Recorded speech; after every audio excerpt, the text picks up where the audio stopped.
Thank you.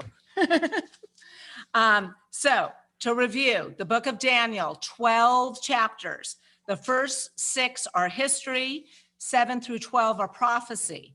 And we've done 1 and 2, and we started, and then we're going to skip to 7 and 8, and then we're going to go back. The other thing to know about the book of Daniel, even when we do the history part of it, 1 through 6, it's not in chronological order. So we're going to have to reset and know when things happen because it is important. Just to give you the big overview, 500 years after King David, 500 years before Jesus. When this starts in Daniel chapter 1, Daniel is 14 years old when the Babylonians first invade Jerusalem and take 10,000 of the best and the brightest. And when he was 14 years old, he was very much into worshiping Yahweh, and he would not defile himself by eating unclean food. And it was said in Daniel 1, he could interpret dreams. Daniel 2, at the age of 16, it was 2 years later, he was asked to recall King Nebuchadnezzar's dream and then interpret it. And what we learned about Nebuchadnezzar's dream is it represented 4 kingdoms. The head of gold was Nebuchadnezzar. The chest and arms of silver were the Medo-Persians. The belly and thighs were bronze and was Greece. And the legs were iron, and they were the Roman Empire. And the feet were clay and iron together, and also the Roman Empire. And we started with chapter 7. And are you going to share the screen? You're going to have to make it big. Okay, where did it go? I don't know how you did that last time. You make it. Except I didn't see you share it to begin with. I did, but that's okay. Oh, Let's move on. okay. Well, I can share the screen. No, I can share the screen just like this. This was last week's. Okay. You have to make it where everybody sees it large and it's small. Okay. Okay, views and speaker view. And then, We see you. whoops. Let's go back. Let's just stop. We've got to spend more time on this. Okay. Let's go. Take it off speaker view. Okay. Take it off. Gallery view. Okay. Zoom is a full-time occupation. So the first thing I want to do is talk. I did a little bit about prophecy. I used to, well, first, what good is it if you knew what was going to happen 1,000 years from now? What would you do with that information?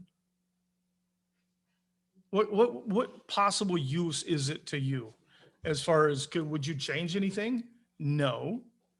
I used to when I went to work for corporations, I was a business guy who also knew computers. And so I designed things, and many times the president or, one of the top people would call me in and say, look, I want this thing, a dashboard, because all the cool companies had dashboards. That was new. And it lets you see things in real time. I want to see what's happening right now. And the problem is a lot of the information doesn't reach. Time is a problem. It doesn't reach the collection spot at the same time. So you're looking at a bunch of mismatched stuff. And I used to ask, I did, and they don't like it, by the way, when you ask questions back.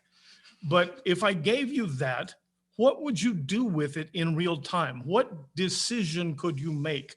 What action could you take with that?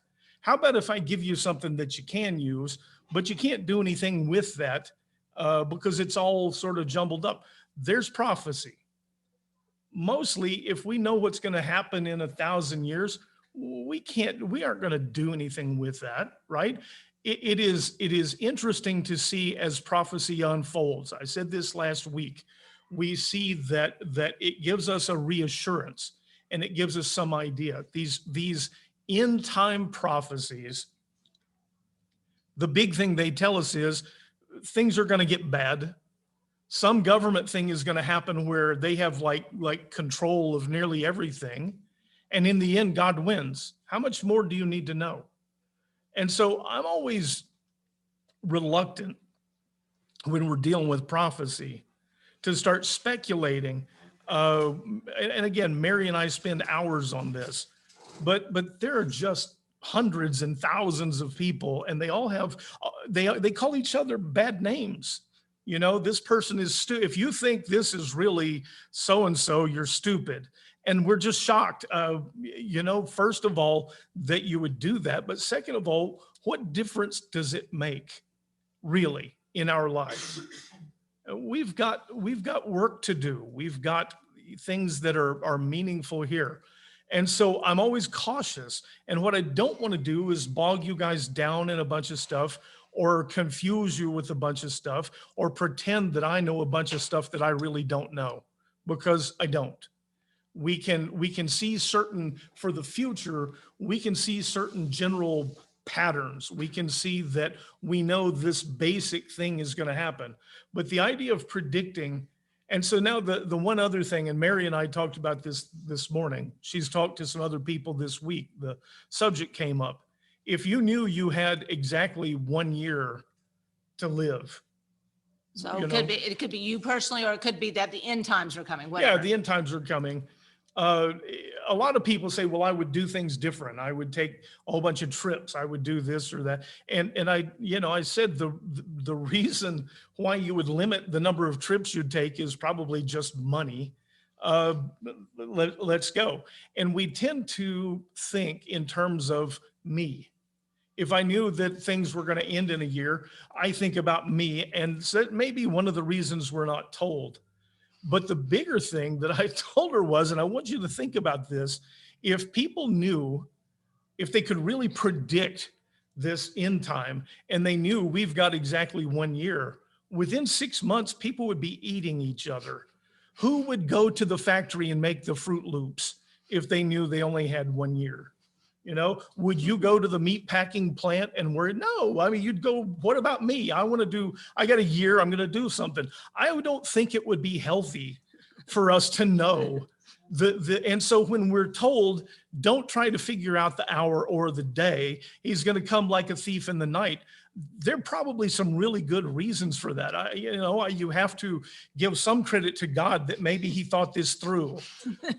And so with all that said, let's go back and look at some prophecy in Daniel, and feel free, ask questions, but the answer to some of it's going to be, I don't know. But the amazing part about this one, and the scholars and theologians mostly agree on the fact that the 8th chapter of Daniel is probably one of the hardest things in the Bible. So if you get through this, you got the rest of it licked. It's fine. But there are things in this 8th chapter that are so unbelievably historically on target that you have to say, there's something to this. Prophecy often leaves us flat going, I'm not so sure, but there's some things in this. Listen for it. We'll try and clear it up, but it is amazing. We're on chapter 7. Put it up, even if it's a small one, because then people can choose themselves, and you guys in here will struggle. So it's not up there. There it is. Okay. So okay. You guys there might see, and you guys here, we're going to have to struggle. I'm sorry. I don't know what else to tell you. So we're on Daniel 7, verse 13. So now, and one thing I messed up last week, I calculated Daniel's age wrong because I'm always into that. So remember in Daniel 2, he was 16. In Daniel 7, he is 77 years old. Okay, because part of it, I think to myself, if you had this vision, wouldn't you immediately think, oh my gosh, this is what Nebuchadnezzar did? And maybe he wasn't thinking about it because he was 16 and now he's 77. So there's a lot of years that have gone by. Well, we might as well, because I think it's always good to know what's going on. Nebuchadnezzar has this vision, and it is most of this prophecy is a messianic prophecy. It's about the time leading up to the coming of the Messiah, to Jesus. There's some end time stuff, but most of it is about what the Jews call the latter days, and they're talking about before Mashiach, before Messiah. And so he tells Nebuchadnezzar, your kingdom is amazing, and it's not going to last very long. And along is going to come another kingdom, and right behind that, another kingdom. And they're going to rule this area that you think you've got total control over. They're going to rule it. And if you listen to week 2 of the trial, Jesus' trial, you'll see that this enters into what led up to Jesus' time on earth. It's amazing how involved it is in that. So it ties things together. But this basically, he gives Nebuchadnezzar the vision. But then much later, when Daniel gets this vision and he's 70 or so, 77 exactly, Mary says, but who's counting? When he gets this, it's because that change is about to happen. The Medo-Persians, the Medes and the Persians, are right on the brink of sweeping in and taking over this Babylonian empire that has lasted for about 70 years. And so that's the reason why now Daniel gets a new vision, because it's about to come to fruition. So with that, let's go. Daniel's visions interpreted. Daniel 7, verse 15. I, Daniel, was grieved in my spirit, and the visions in my mind alarmed me. I approached one of those who were standing there, and I asked him the true meaning of this. Who was This is in his vision, and you go back into the Hebrew, and the literal translation is a holy one. So we don't really know, but it's in his vision. You assume it's something along the lines of an angel, but we don't know. So he told me the interpretation of these things. These 4 great beasts are 4 kings who will arise from the earth, but the saints of the Most High will receive the kingdom and possess it forever. Yes, forever and ever. Then I wanted. Hold on, that's worth stopping, and I apologize, but listen to this. He starts out saying that there are going to be these 4 kings, these 4 empires that take over this area, and then right up front he says, "But the saints of the Most High will receive the kingdom and possess it forever. Yes, forever and ever." There's your ending. We want to learn, but we could stop right there. That's the purpose in this. Yeah, there's going to be all of these things happen, but in the end, God wins. Then I wanted to know the true meaning of the 4th beast, which was different from all the others.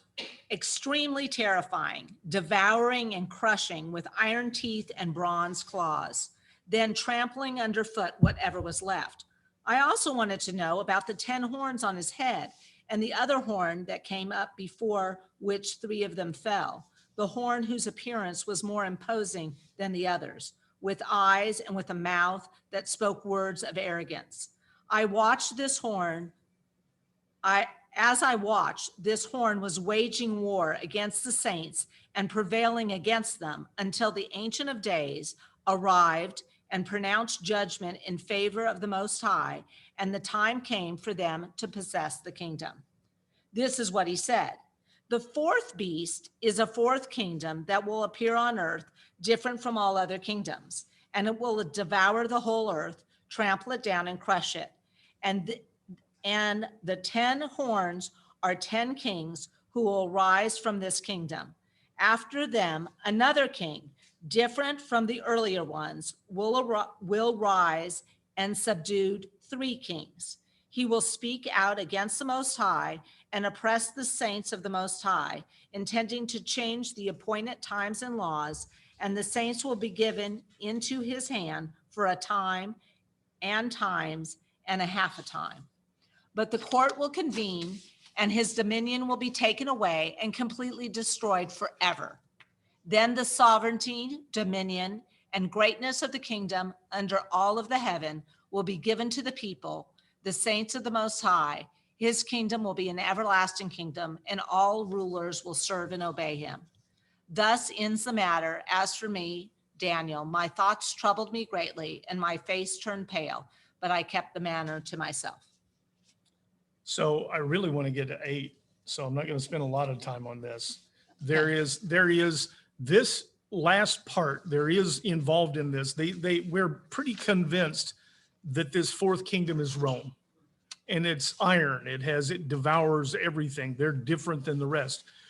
Rome, I don't know how to put this, but Rome never fully went away. Long after Rome supposedly was, the fall of the Roman Empire, there was something called the Holy Roman Empire, which was centered in Germany, and they claimed to be the rightful descendants and heirs. And there are vestiges, there's things that still exist that they're Rome. They've sort of morphed into another thing. Some people think it's 10 tribes that were part of the Roman kingdom. They can speculate about a bunch of stuff. Look what it's saying.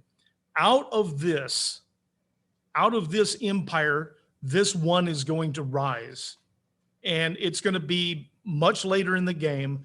And he's going to try and change the appointed times and seasons. In the Jewish world, that's the worship of Yahweh.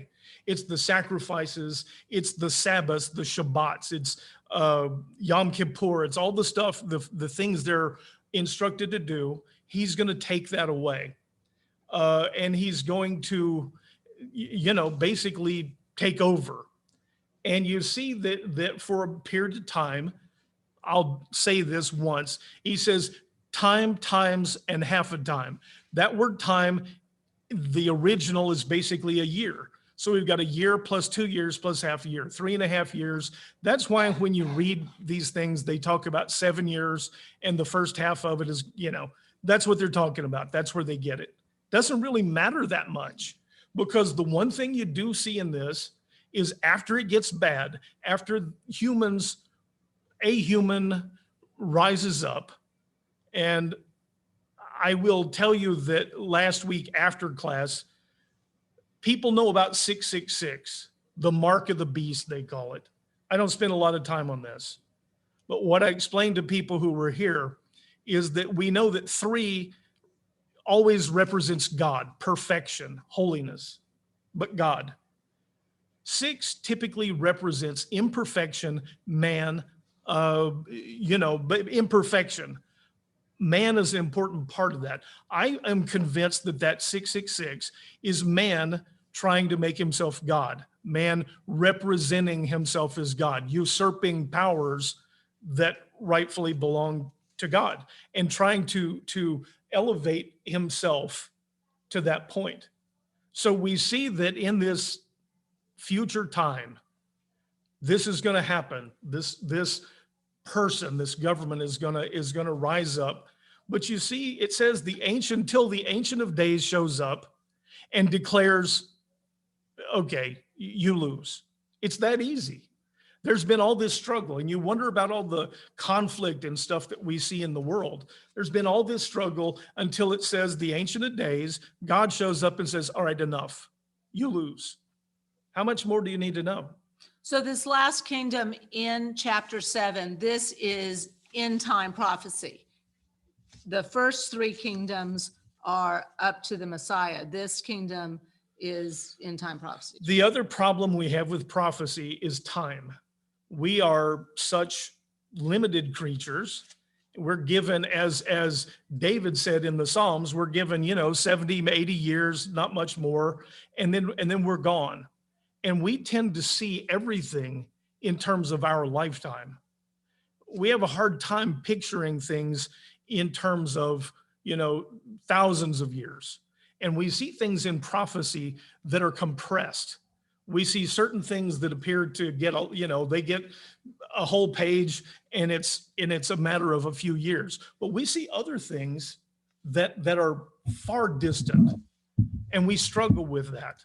So yeah, in time, the stuff that, let's get to 8, because I love it, because it actually shows you some things that you can reach out and read and touch and feel. Okay. Okay. I would put the little picture up again, or no, you don't want to. Okay. Chapter 8, Daniel's vision of the ram and the goat. In the 3rd year of the reign of King Belshazzar, a vision appeared to me. So this was 2 years later. So Daniel's 79 at this point. Daniel, subsequent to the one that, wait a minute, let me try this again. In the 3rd year of the reign of King Belshazzar, a vision appeared to me. I short-circuited Daniel's vision in 7. Did I do that? No, One of the beasts? Okay, go ahead. no, we read it last time. We do this so much, it all begins to, we've gone, go ahead. Daniel, subsequent to the one that appeared to me earlier. And in the vision, I saw myself in the citadel of Susa, in the province of Elam. I saw in the vision that I was beside the Ulai Canal. All right, so he's had the vision of these beasts. His vision, his first one, is parallel to Nebuchadnezzar's. But now, as I told you, the Medes and Persians are about to come sweeping in. This is imminent. And he gets this new vision, and this place he's in, and the Ulai Canal, those are in Persia. And he has a vision as if he's there. But it's important that it is the kingdom, or kingdoms, if you will, that are about to come in and take over Babylon. He's getting a near-term vision of this. And you'll, as you read this, notice that he doesn't start with Nebuchadnezzar. The first vision showed the golden head and the lion, and those were, Nebuchadnezzar's time is done. First of all, he's dead, but Babylon is done. And so we don't even get, in this new vision, we don't even get a mention of Babylon. They believe that Babylon went down, 6 months after this vision or something? Yeah, at this point, people think it could be even weeks, but certainly a matter of months before the Medes and Persians come in, and this mighty kingdom of Babylon is just struck down. I mean, all purpose, it ends, and it's illogical. People have commented that the armies should not have been able to prevail, and yet they did. Then I lifted my eyes, and I saw a ram with 2 horns standing beside the canal. The horns were long, but one was longer than the other, and the longer one grew up later. I saw the ram charging towards the west and the north and the south. No animal could stand against him, and there was no deliverance from his power. He did as he pleased and became great. As I was contemplating all of this, suddenly a goat with a prominent horn between his eyes came out of the west, crossing the surface of the entire earth without touching the ground. He came towards the 2-horned ram I had seen standing beside the canal and rushed at him with furious power. I saw him approach the ram in a rage against him, and he struck the ram and shattered his 2 horns. The ram was powerless to stand against him, and the goat threw him to the ground and trampled him, and no one could deliver the ram from his power. Okay, let's stop there, because now we're into the amazing stuff. If we haven't put you to sleep, now hear this part, because he says there's going to be this kingdom come. He sees it as a goat with 2 horns. In that time, was it? Yes, the goat. The goat was a symbol of the ram, a symbol of power and strength, and it has 2 horns, one longer than the other. And they talk about this empire of Media and Persia, the Medes and Persians, and they kind of lump them together. They're the ones who came in and ended Babylon. The Medes don't really count. Okay, they're nobodies in this. The 2 horns are the Medes and Persians, but the only one that really matters is the Persians. And at first they put a Mede on the throne in this area called Babylon, Darius, and he lasts about a year or something, 2 years maybe. And the Persians come in and go, you know what? We're really the power in this partnership. And they replace him with Cyrus, who becomes well-known later on. But they put a Persian. So it's a partnership, but only half the partnership really counts. The other half is weak. And there's your 2 horns. And then, and this, I'm telling you, if you didn't watch part 2 of Jesus' Trials, just watch the beginning. Because then it says that another kingdom will come, And he describes it as, and We haven't it's, finished this huh? yet. We haven't. we're But on- it's, you just read Okay, 5 and 6. right. Okay. And it describes it as this goat with the prominent one horn coming out. And it comes across the land without touching the ground. Alexander was this military genius, and he pioneered what the Germans would later call blitzkrieg, which is you just come in and hit somebody so hard and fast that they can't react. And then you move and hit them someplace else hard and fast. That's Alexander. They learned that literally from Alexander the Great. And Alexander came in, and they describe him not touching the ground. He came in so swift, and mountains or rivers, nothing mattered. He didn't worry about bringing in an overwhelming force. He attacked with a much smaller force, but he hit so hard and so fast and threw the other armies into disarray, and he always won. He always won. When you look at this part of the history, the Medes and the Persians, the two horns, the way they come and they come to the south, the west, and the north, they're coming from the east. They don't extend to the east, they extend this direction. That's them. They crush Babylon. And then behind them comes Alexander the Great. And he comes in over the top of everything so fast. And in a period of about 4 years, he amasses this incredible empire. Nothing could stay. And so that's him coming across without touching the ground. He's that swift. Verse 8, thus the goat became very great, but at the height of his power, his large horn was broken off, and 4 prominent horns came up in its place, pointing towards the 4 winds of heaven. From one of these horns, a little horn emerged and grew extensively towards the south and the east, toward the beautiful land. It grew as high as the host of heaven, and it cast down some of the hosts and some of the stars to the earth and trampled them. It magnified itself even to the prince of the host. It removed his daily sacrifice and overthrew the place of his sanctuary. And in the rebellion, the host and the daily sacrifice were given over to the horn, and it flung truth to the ground and prospered in whatever it did. Then I heard a holy one speaking, and another holy one said to him, how long until the fulfillment of the vision of the daily sacrifice, the rebellion that causes desolation, and the surrender of the sanctuary and of the host to be trampled? He said to them, it will take 2,300 evenings and mornings. Then the sanctuary will be properly restored. While I, Daniel, was watching the vision and trying to understand it, there stood before me one having the appearance of a man. And I heard the voice of a man calling from heaven between the banks of the Ulai, Gabriel, explain the vision to this man. You want to stop right there? Yeah, let's stop there. That's enough. This is the section I like. This one piece in here. The rest of it, we get into all of this stuff that, nobody knows down the detail on, and they argue about the rest of this. But when I told you Alexander comes in, and I mentioned that week 2 of the trials, it's because this figures in, as I've said, so much into the world that Jesus was born into.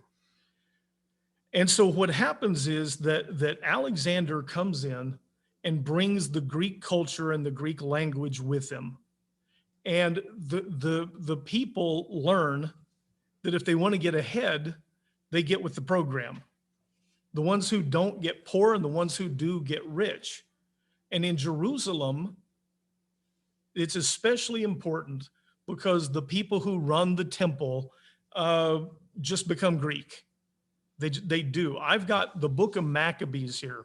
The Maccabees were in that other video as well. Explain But what the book of Maccabees They're is. they're Jews who took back Jerusalem from the Greeks.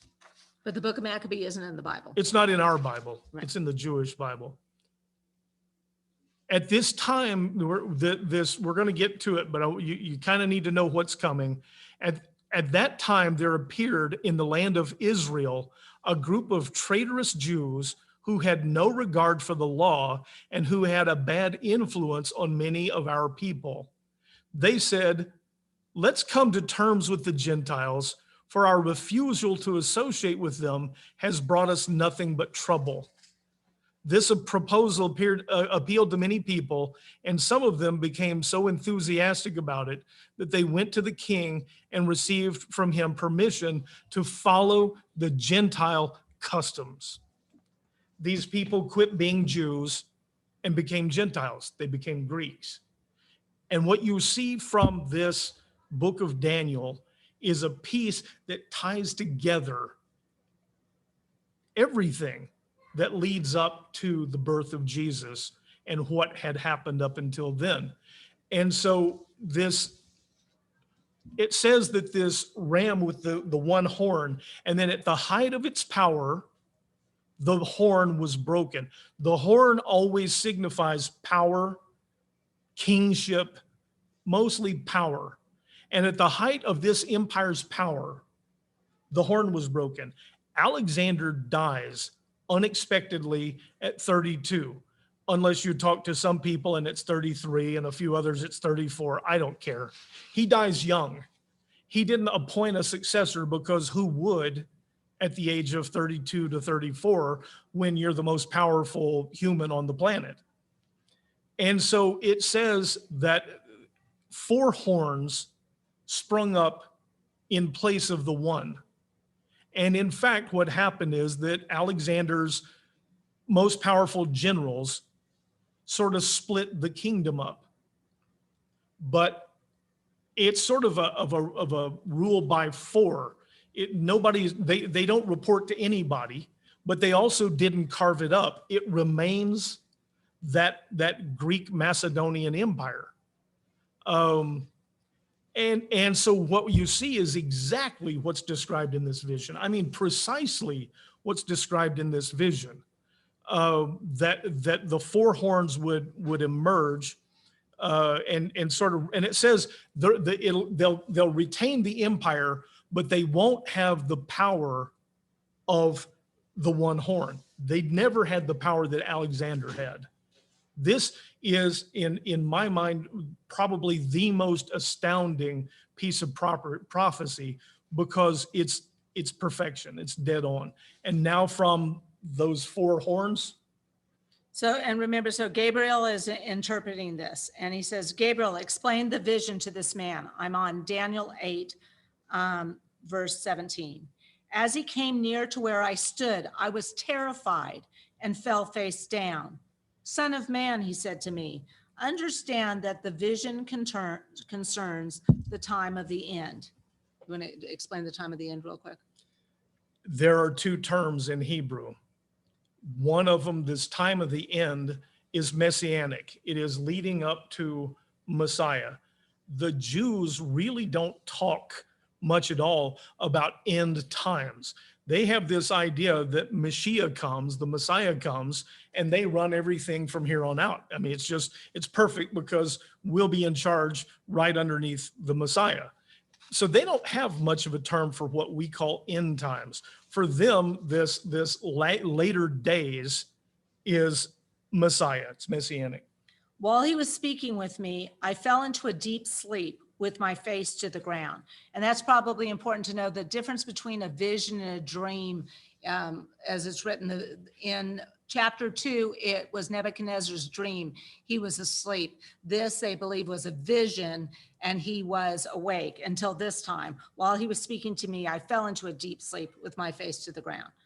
Then he touched me, helped me to my feet, and said, 'Behold, I will make known to you what will happen in the later time of wrath, because it concerns the appointed time of the end.'" Time of wrath is different. Time of wrath is what we call end times. No mistake about that. "The 2-horned ram that you saw represents the kings of Media and Persia. The shaggy goat represents the king of Greece, and the large horn between his eyes is the first king." Well, when he was doing this, Alexander wasn't even alive, so they couldn't say, so anyhow. The 4 horns that replace the broken one represent 4 kingdoms that will rise from that nation, but will not have the same power. In the later part of their reign, when the rebellion has reached its full measure, an insolent king, skilled in intrigue, will come to the throne. His power will be great, but will not be his own. He will cause terrible destruction and succeed in whatever he does. He will destroy the mighty men along with the holy people.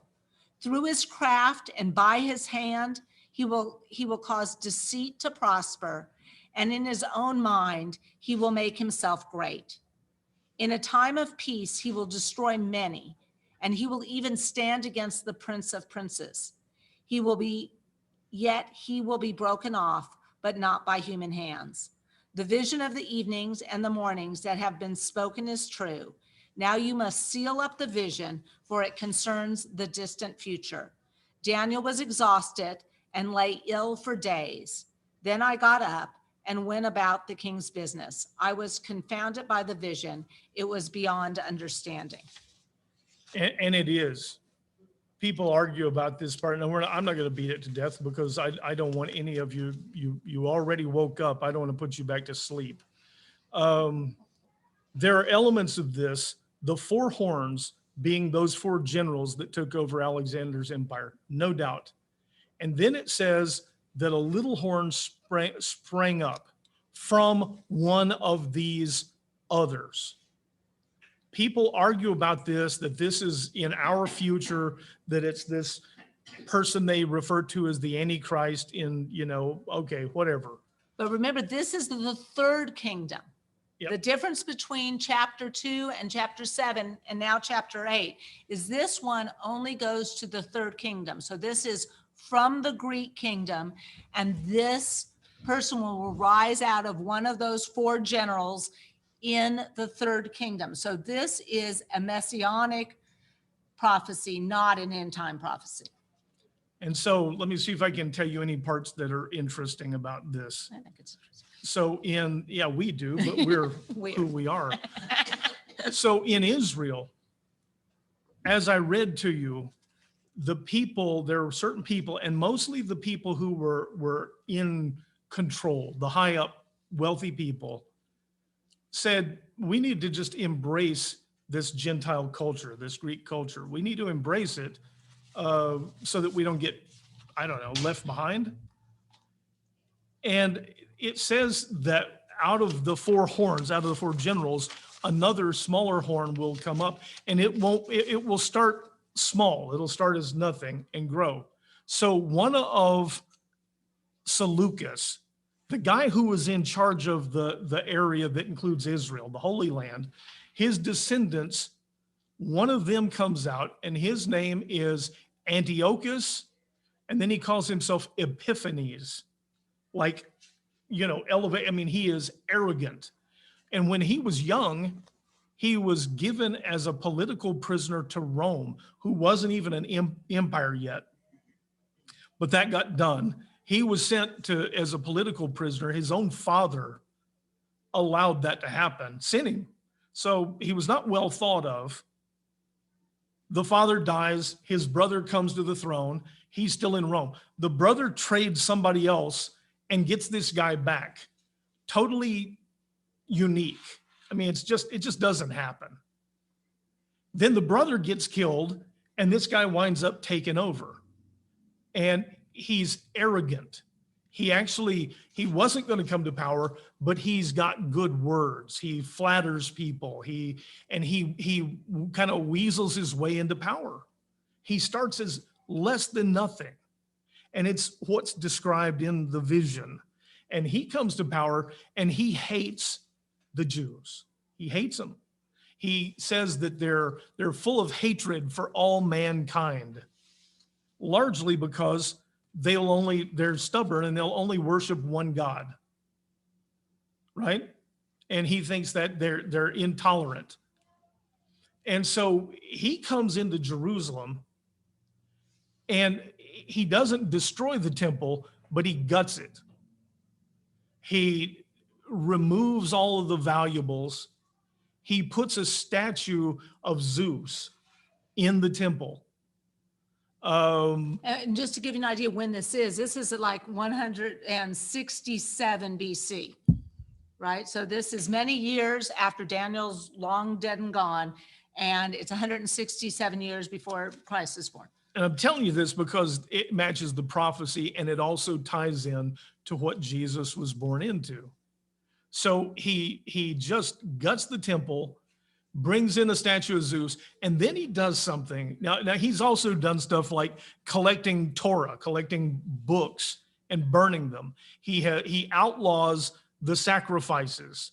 You're no longer allowed to sacrifice. You're no longer allowed to worship Yahweh. He wants to get rid of the Jews. But he goes into the temple and sacrifices pigs. And you know how the Jews feel, they've been told the pigs are unclean animals. To sacrifice a pig in the Jewish temple has defiled it in their mind to the point that it cannot be used at all. This man hates the Jews. It fits the story of the little horn so precisely that I don't think, we listen to all the arguments on both sides. I don't think it can be doubted. And so I'll go ahead and tell you, just because it ties some other things together. One day they actually get some of the local Jews and tell them they have to sacrifice a pig. And that's an even bigger insult. And one of them is about to do it. And this country priest, this guy from the countryside, strikes him down. And then the Greek sort of magistrate or whatever, he strikes him down too. And he runs out of town and he tells everybody, anyone who would worship Yahweh, follow me. And these people, his name was Judah Maccabee. That's where the book of Maccabees come from. And so this, while you wonder, why do we have these prophecies? Why does God even bother with this? It's because it reveals things that we later see played out in what led it to the time where Jesus is born. The world, and as I've said many times recently, the people who were in charge of the temple no longer believe in Yahweh.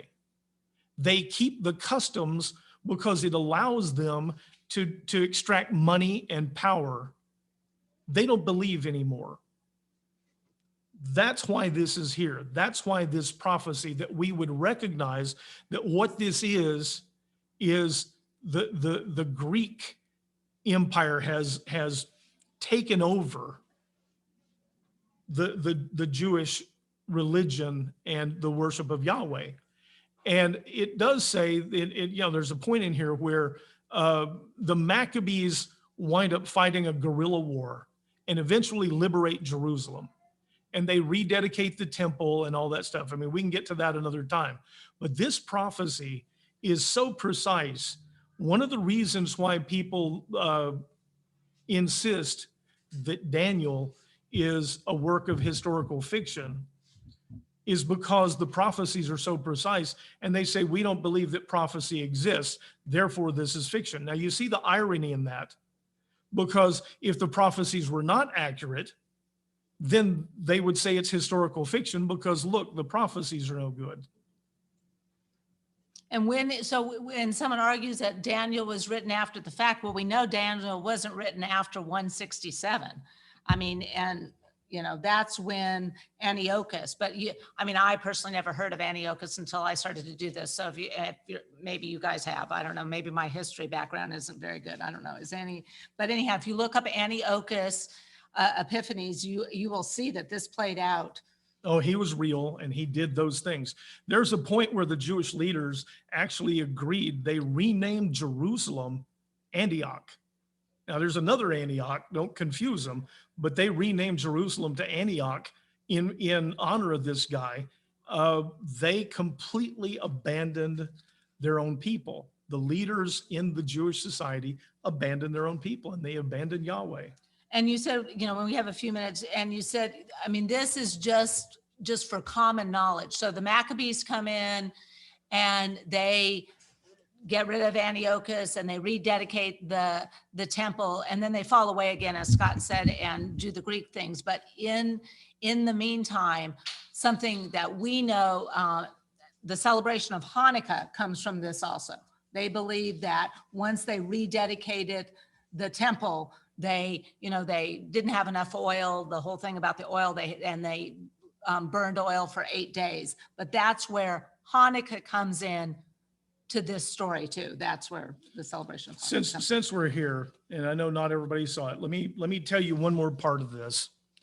These Maccabees run the Greeks. They're known as Seleucids or Seleucid. They run them out. And then they get so caught up in their own power, they go, hey, you know, we're pretty mighty too. We should start going out and conquering people around us. And they did. And they forced them to convert to Judaism at sword point. You either convert or die. So they were no better than these people that got rid of the Jewish thing. And they started a hereditary, he named himself king, but then also high priest. So the king and the high priest are supposed to be two different offices.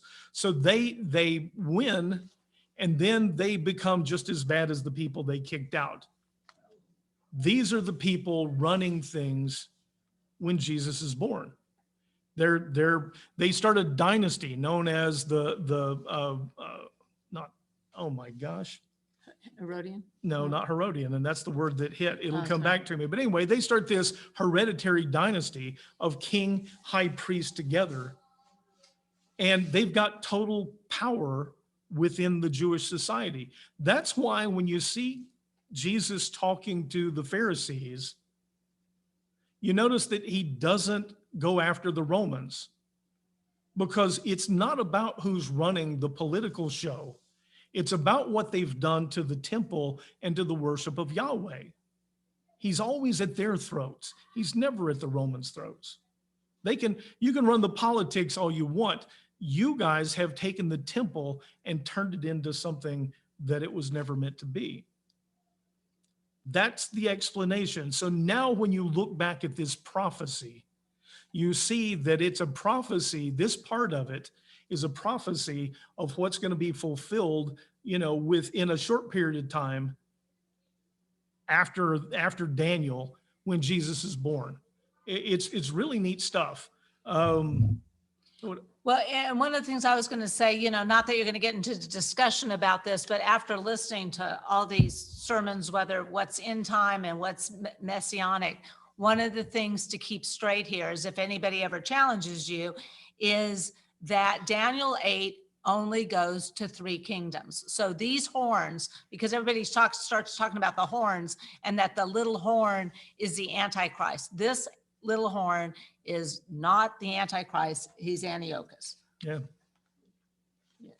So we have a few minutes. It was funny this week because we're talking about prophecy and we're talking about end time prophecies. And I realize that we have a group of people who come from very different religious backgrounds, whether it's denominations, whether it's time spent in church, et cetera. And as you guys know, I was raised a Catholic, 12 years in Catholic school, 25 years of being a Catholic where I never missed Mass on a Sunday. So a serious Catholic, you guys. And I thought, did I miss something? Because we were not really into end times. I mean, end times was not something that was preached in my world. So I looked up, what do Catholics believe about the rapture and tribulation? And there was a reason, because there's not a big emphasis in the Catholic Church about rapture and tribulation. In fact, one of the theologians said their rapture is not mentioned in the Bible, and so that's not a big thing. So, and many of I whether it's Episcopals or Lutherans, there's not a big emphasis, I think, on end times. Now, when you get to Baptists, I grew up, you shouldn't, I never say the name. Sorry. I never say the name. I grew up though, that first book called Left Behind had come out and people just got obsessed with this end time stuff. And there's a day when the electricity went out and my mother had us packing our bags and throwing them in the car because we're headed for the hills. And don't let it affect you that way. That's not what it's there for. But the thing that I thought was funny, even at 9 or whatever I was that she went in and got my dad's Colt Woodsman 22 pistol.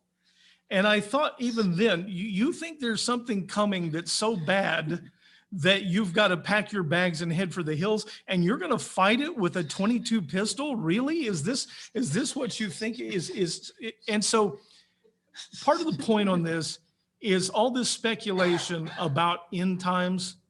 My best recommendation is if you're curious, look at it, but don't get too wrapped up in it because there's just an awful lot that we're not meant to know. You have something else? So visions, they're two words. One is these dreams at night, and another one is a vision that's sort of like a revelation that comes somehow when you're awake. I'll go ahead. I'm not going to do this any other time. But I had a dream. And in the dream, I'm on a bluff overlooking an ocean. And I sense that there's something on the other side of this ocean, but I can't quite see it. And I look down below, and on the beach, there's a place where they're going to build something. So they're going to build a structure. And I'm down then, the next thing I'm down at the beach level, and I see that these trucks have been hauling in materials for apparently a long time, and they just dump them. And they dump more materials on top of the old materials. And I sense that the builder is going to be angry about this. And they've piled up.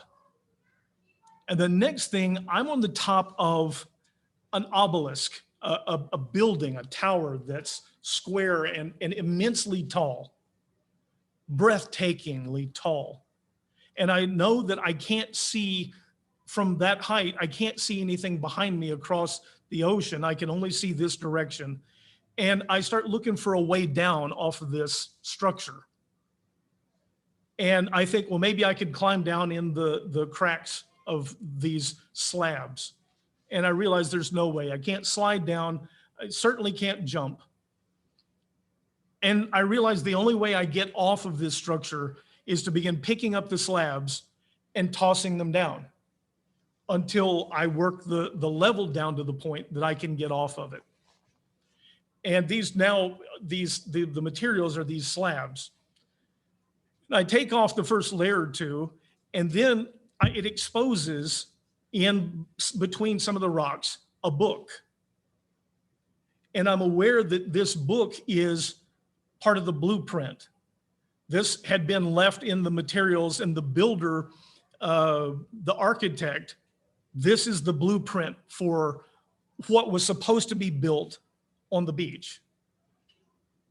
And I grab the book and I start, because I want off of this, and I start to toss it, and I realize it's so high, it's going to get destroyed on the way down. There's no way I can drop it spine first. And so I have no choice but to take the book and set it aside and then begin chunking down more stones. And as I get to that one, I move the book and I start on the next layer, and I get a couple of layers down and there's another book. And then there's another, and I'm making kind of a stack, and I see this is going to be a problem. That my job here is to throw down the stones of this tower and still protect the blueprint, the books. Now, I'll let each one of you ponder that when you think about what it is we do and why I do this, because that's my job. Often I talk about the things that people have constructed out of their own heads, and they've taken the blueprints, they've taken the books, and instead they've built something that should not have existed. And again, I'm not going to spell it out for you. If you see it, I'm sure you see it. But I am utterly convinced that was, and it's not the only one, but that's a vision. That's one of those things where the symbolism, the meaning was clear to me, and it's vivid in a way that nothing else ever has been. And I see I didn't realize until we did this study though. I knew it, but I didn't put it together with this revelation, if you will, that the ocean, the sea, usually in these kind of things represents politics. And the building, the tower winds up taking the building and sticking it right at the edge of the field of politics. Does that make sense? My job is to deconstruct the tower and still protect the books. That is, And not everybody has dreams like he does, just in case. And you can imagine what the morning's like. but I don't, they're not always like this. They're not always like this though. This clearly was different. And this is, the time where we begin this teaching, that the blueprints are there, and we've got, there's enough information there to know what we should do with it. And often it gets turned into something different. That's why when I hear about these visions, these prophecies, I don't have a whole difficult time thinking, no, this is literal. This happened to a man named Daniel. And then when you see it played out so precisely in some of the aspects, we still have the future time stuff. And I'll tell you, I just don't get into it. I just don't. I know enough to know that it's going to get bad for a while. Government will begin to try and take the place of God in people's lives. And in the end, God wins. There it is. There's the end time prophecy.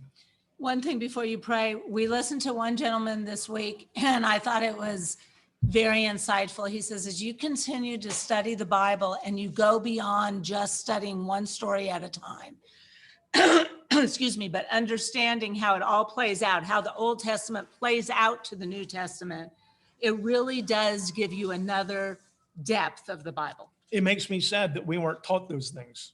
We were taught as if they're independent, unrelated phenomenon. And the more we learn, the more we begin to see, oh my gosh, wait a minute, and it's not like you have to stretch. I always feel like if I have to stretch, I've done something wrong. So, right? Yep. God, we're thankful that you have a plan. We're confident that you have a plan. We recognize that our part is very small, but it's obviously significant because you take the time to deal with us. We're important enough that you give us words, you touch our lives, you give us the information that you care. We're thankful for that. We're thankful that we can live without fear, that we can look at these things and not worry about the outcome. Be with us this week. Those we prayed for, Ron and Marge, Cindy, Cheryl as always, and Alton. Keep your hand on them. Keep your hand on us as we deal with the people around us, that we reflect you in the way we treat them. Amen. Amen. You guys can unmute yourselves. There you go. Thank you. You guys enjoy the pretty weather today. Maybe more than you wanted to know.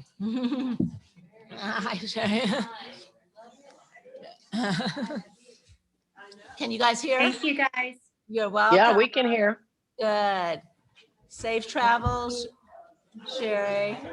Thank you. You're welcome. Wonderful. Bye. See you guys later. Thank you. Got our heads Thank you. spinning. Thank you.